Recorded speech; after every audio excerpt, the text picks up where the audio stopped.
Investor summit को लेकर कांग्रेस के प्रदेश अध्यक्ष करण माहरा ने भाजपा पर तंज कसा है। उन्होंने कहा कि त्रिवेंद्र सरकार के समय भी ऐसी ही मीट हुई थी और उसी की तर्ज पर ऐसी मीट का आयोजन उत्तराखंड में करवाया जा रहा है। उन्होंने कहा इसकी असलियत तभी पता चलेगी जब धरातल पर ये प्रोजेक्ट उतरेंगे। साथ ही उन्होंने कहा हम सरकार से इस बात का जवाब मांगेंगे कि आज तक जितने भी मुख्यमंत्री रहे उनके समय में जो उद्योग लगे थे, कितने उद्योग आज तक उत्तराखंड से जा चुके हैं और उनके जाने का कारण क्या था, सरकार को स्पष्ट भी करना होगा।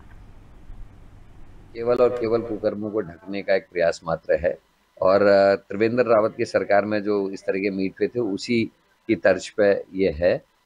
जब हमारे यहाँ पहाड़ में एक कहावत है, मडू फोके लफी देखे, मिलर जब गिरते हैं तो दिखाई देते हैं। देखेंगे आने वाले समय में एमओयू तो बहुत होते हैं, कितने जमीन में उतरते हैं वो देखा जाएगा।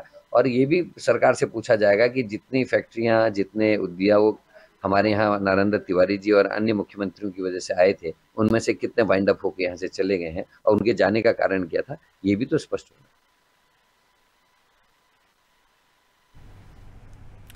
तो आपको बता दें कि इन्वेस्टर समिट को लेकर यहाँ पर जो है विपक्ष हमलावर नजर आ रहा है। देहरादून में इन्वेस्टर समिट होने जा रहा है, उसको लेकर कांग्रेस के प्रदेश अध्यक्ष करण माहरा ने भाजपा पर तंज कसा। उन्होंने कहा कि बातें बड़ी बड़ी की जा रही है, जब ये धरातल पर उतरेगा तो समझ में आएगा कि किस प्रकार से काम हुआ है।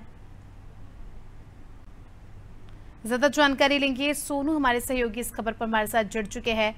सोनू, देहरादून में होने वाली इन्वेस्टर समिट को लेकर कहीं ना कहीं राजनीति भी गर्मा गई है। विपक्ष का इस समिट को लेकर हमलावर रुख सामने आया।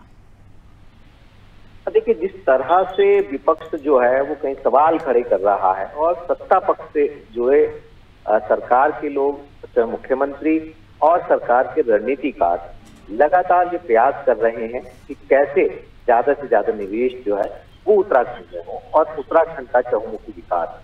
विपक्ष है, विपक्ष कई चीजों को लेकर के सवाल खड़े कर रहा है और विपक्ष जो पहले उत्तराखंड में ग्लोबल इन्वेस्टर समिट का आयोजन हुआ है 2018 में, उसमें तत्कालीन सरकार ने जो प्रदेश के जनमानस को ये भरोसा दिलाया था कि तमाम जो निवेशक उत्तराखंड के विकास में निवेश करने के लिए तैयार हो रहे हैं, 1.25 लाख करोड़ रुपए का एक लक्ष्य निर्धारित किया गया था और बड़े भव्य स्तर पर इस कार्यक्रम का आयोजन किया गया और उसके बाद ग्राउंडिंग उतनी नहीं हो पाई जो उम्मीद थी, तो उसको विपक्ष आधार बना रहा है। और विपक्ष ये भी कह रहा है कि जो आने वाले समय में दिसंबर माह में 8 और 9 दिसंबर को उत्तराखंड में वैश्विक निवेशक सम्मेलन आयोजित होने जा रहा है, इसमें कितने निवेशकों के करार हुए हैं और वास्तव में धरातल पर कितना निवेश जो है वो देख पाएंगे।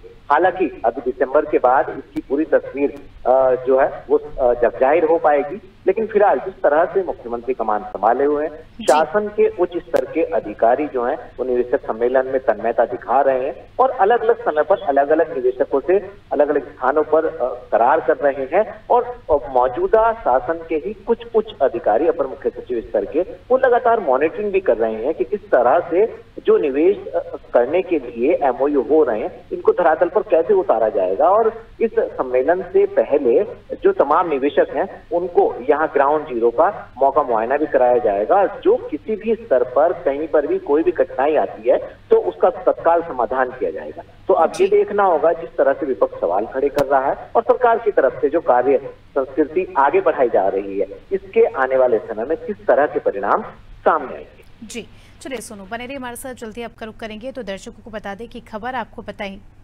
उत्तराखंड से, जो इन्वेस्टर समिट को लेकर विपक्ष हमलावर नजर आया।